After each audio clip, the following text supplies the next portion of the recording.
Hello friends, வணக்கம். Welcome to Anita's Healthy Kitchen. இன்னைக்கு நம்ம மல்லிகைப்பூ மாதிரி மெத்துன்னு சாஃப்டான குஷ்பு இட்லி தான் எப்படி செய்யலாம்னு பார்க்க போறோம். இந்த குஷ்பு இட்லிக்கு எந்த மாதிரி அளவு எடுக்கணும், எந்த மாதிரி அரைக்கணும், இதெல்லாமே இந்த வீடியோல நீங்க தெரிஞ்சுக்கலாம்.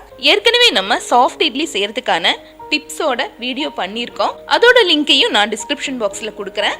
நீங்க வேணா அதையும் செக் பண்ணிக்கங்க. இந்த பதிவு உங்களுக்கு பிடிச்சிருந்ததுன்னா மறக்காம சப்ஸ்கிரைப் பண்ணுங்க. அதோட கூடவே வர பெல் ஐக்கனையும் அழுத்துங்க. அப்பதான் நான் போடுற வீடியோஸோட நோட்டிபிகேஷன் உங்களுக்கு கிடைச்சிட்டு இருக்கும். சரி, இப்ப வாங்க ஸ்டார்ட் பண்ணலாம். குஷ்பு இட்லி செய்யறதுக்கு தேவையான அரிசி உளுந்தோட அளவை என்னன்னு பாத்திரலாம். நான் இந்த கப்ல 4 கப் அரிசி எடுத்துக்கிறேன். அரிசியை நம்ம தலை தட்டாம இந்த மாதிரி எடுத்தோம்னா உளுந்தும் அதே மாதிரி நம்ம தலை தட்டாம தான் எடுக்கணும். அரிசி 4 கப் எடுத்துக்கிறேன்.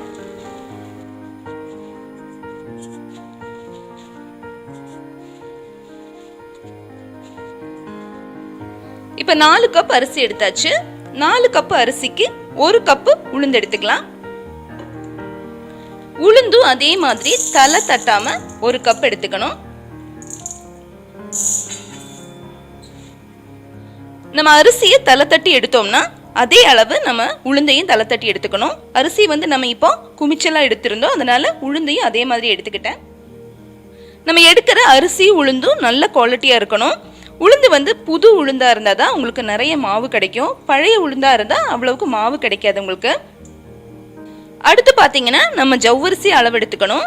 ஜவ்வரிசி 4 கப் அரிசிக்கு 1 கப் உளுந்து, 1/2 கப் ஜவ்வரிசி. ஜவ்வரிசி இந்த மாவு ஜவ்வரிசியா தான் இருக்கணும். நைலான் ஜவ்வரிசி நம்ம சேர்க்க கூடாது.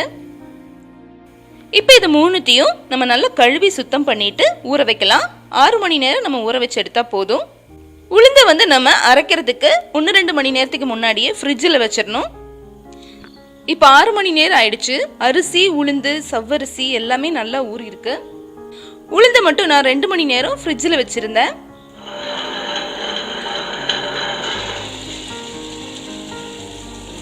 உளுந்து இந்த மாதிரி நம்ம ஃப்ரிட்ஜில் வச்சுட்டு அரைக்கும் போது மாவு சீக்கிரம் சூடாகாது. மாவு நல்லா பொங்கி வரும் உங்களுக்கு.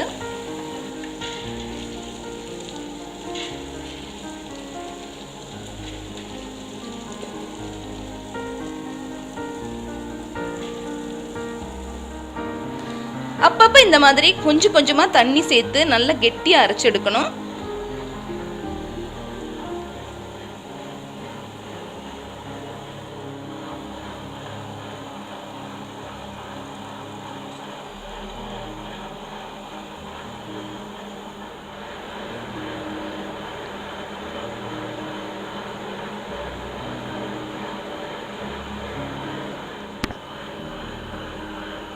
இப்போ உளுந்து நல்லா அரைஞ்சிருச்சு. நான் கிரைண்டர் ஆஃப் பண்ணிட்டேன். உளுந்து நல்லா அரைப்பட்டுருச்சான்னு பார்க்கறக்காக நம்ம என்ன பண்ணணும்னா கொஞ்சம் தண்ணி எடுத்துட்டு அதில் நம்ம அரைச்ச உளுந்தை விட்டு பார்க்கணும். இந்த மாதிரி தண்ணியில் போட்டதும் மேலே நின்றுச்சுன்னா நம்ம அரைச்சி எடுத்தது கரெக்டாக இருக்குன்னு அர்த்தம். அவ்வளவுக்கு பஞ்சு மாதிரி நல்லா அரைஞ்சிருக்கணும். உளுந்து போட்டதும் அது பக்கத்துலேயே நின்று இந்த மாதிரி தண்ணி தெளித்து நம்ம அரைச்சி எடுத்தாதான் உளுந்து கரெக்டான பக்குவத்தில் அரைப்படும். இப்போ நம்ம உளுந்தை எடுத்து வச்சிடலாம். இந்த கிரைண்டரில் பார்த்தீங்கன்னா 20-25 நிமிஷத்துலேயே உளுந்து நல்லா அரைப்பட்டுரும். உளுந்து நம்ம ரொம்ப நேரம் அரைச்சாலும் அதோட தன்மை மாறி சாஃப்ட் ஆகிறதுக்கு பதிலாக ஹார்ட் ஆயிரும். இப்போ உளுந்து எடுத்து வச்சாச்சு. அடுத்ததான் நம்ம அரிசியை கிரைண்டரில் போட்டுடலாம்.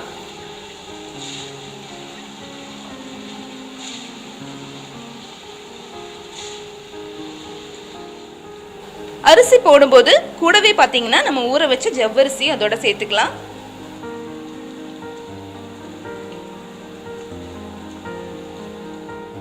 அதோடையே மாவுக்கு தேவையான உப்பையும் சேர்த்துடலாம். நான் எப்பவுமே மாவுல கல்லுப்பு தான் சேர்ப்பேன், அதனால அதையும் சேர்த்துடலாம்.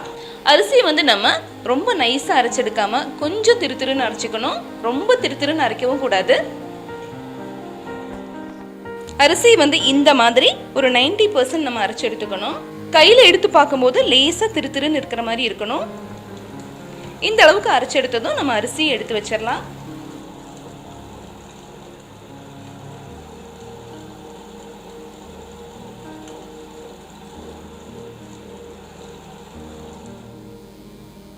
இப்போ அரிசி உளுந்த நம்ம நல்லா கலந்து வச்சிடலாம். எப்பவுமே அரிசி உளுந்து கலக்கும் போது இந்த மாதிரி பெரிய பாத்திரமா எடுத்துக்கிட்டீங்கன்னா உங்களுக்கு கலக்கறதுக்கு ஈஸியா இருக்கும். மாவும் நல்லா கலந்து வரும். மாவை வந்து நல்லா அடி கொடுத்து கலக்கணும், இல்லைன்னா அரிசி மாவு கீழே தங்கிரும். இப்போ நல்லா கலந்து எடுத்தாச்சு. அடுத்ததான் நம்ம தேவையான பாத்திரத்தில் மாவை ஊற்றிட்டு ஒரு 8 மணி நேரம் நம்ம புளிக்க வைக்கலாம். நார்மல் டெம்பரேச்சரில் உங்களுக்கு 8 மணி நேரத்திலே புளிச்சு வந்துடும் மாவு. அதே மழைக்காலம் அல்லது குளிர்காலமாக இருந்ததுன்னா 10லேருந்து 12 மணி நேரம் கூட தேவைப்படலாம். மாவு வந்து உங்களுக்கு அதிகமாக புளிக்கவும் கூடாது. அளவான புளிப்போடு இருந்தால் தான் இட்லி செய்யும் போது டேஸ்டியாக இருக்கும் இட்லி. இப்போ நம்ம மாவு புளிக்க வச்சிடலாம். இப்போ மாவு புளிக்க வச்சு 10 ஹவர்ஸ் ஆயிடுச்சு. மாவு வந்து நல்லா புளிச்சு வந்திருக்கு. கரண்டியால் மாவை கலந்து விடும்போது நம்ம ரொம்ப போட்டு மிக்ஸ் பண்ணக்கூடாது. அதை நம்ம கேக் பேட்டர்லாம் எப்படி சாஃப்டாக மிக்ஸ் பண்ணுவோமோ அதே மாதிரி கரண்டியை வச்சு மெதுவாக மிக்ஸ் பண்ணணும். நம்ம மெதுவாக இந்த மாதிரி கலந்து விடும்போது அந்த ஏர் பபிள்ஸ் எல்லாம் அதிலே இருக்கும். அதோட இட்லி பார்த்தீங்கன்னா நல்லா ஃப்ளஃபியாக வரும் உங்களுக்கு. இப்போ நம்ம இட்லியை வேக வச்சிடலாம். நான் ஏற்கனவே இட்லி பாத்திரத்தில் தண்ணியை கொதிக்க வச்சுட்டேன். எப்பவுமே தண்ணி கொதிச்சு வரும்போது தான் நம்ம இட்லி தட்டை அதில் வைக்கணும். நான் வந்து இந்த இட்லி பிளேட்டில் எண்ணெய் தேய்ச்சிட்டு அதுக்கப்புறமா ஊற்றுறேன். நம்ம இந்த மாதிரி எண்ணெய் தேய்ச்சிட்டும் ஊற்றலாம். அதே மாதிரி நம்ம துணியில் நார்மலாக செய்கிற மாதிரியும் செய்யலாம். இப்போ நம்ம இட்லி தட்டு எடுத்து இட்லி பாத்திரத்தில் வச்சிடலாம். இட்லி வந்து வேகிறதுக்கு உங்களுக்கு 10 நிமிஷம் ஆகும். இப்போ இட்லி வெந்துருச்சான்னு திறந்து பார்க்கலாம். இட்லி வந்து நல்லா சாஃப்டா ஃப்ளஃபியா வந்திருக்கு பாருங்க. அப்படியே பஞ்சு மாதிரி இருக்கு கையில தொடும்போது. இப்போ இது கொஞ்சமா ஆறுனதுக்கு அப்புறமா நான் எடுத்து காட்டுறேன். இப்போ இட்லி வந்து எடுக்கும்போது ஒட்டவே இல்லை பாருங்க. ரொம்பவே சாஃப்டா அப்படியே வெயிட்லெஸ்ஸா பஞ்சு மாதிரி இருக்கு.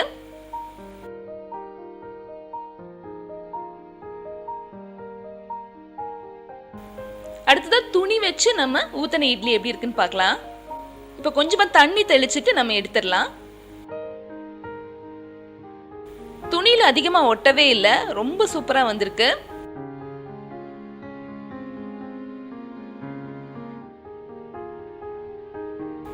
நல்ல வெள்ளையா மல்லிகை பூ மாதிரி சூப்பரான இட்லி.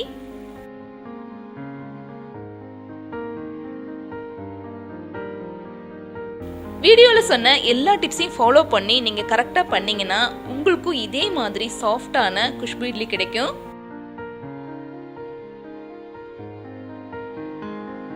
இந்த குஷ்பூ இட்லியோட டிஃபன் சாம்பாரையும் சேர்த்து சாப்பிட்டீங்கன்னா ரொம்பவே நல்லா இருக்கும். ஏற்கனவே நம்ம டிஃபன் சாம்பார் பண்ணியிருக்கோம், அதோட லிங்கையும் கொடுக்குறேன். இதே மாதிரி நீங்களும் சாஃப்டான குஷ்பூ இட்லி பண்ணி பாருங்க. அதோட உங்க ஃபீட்பேக்கை அனுப்புங்க.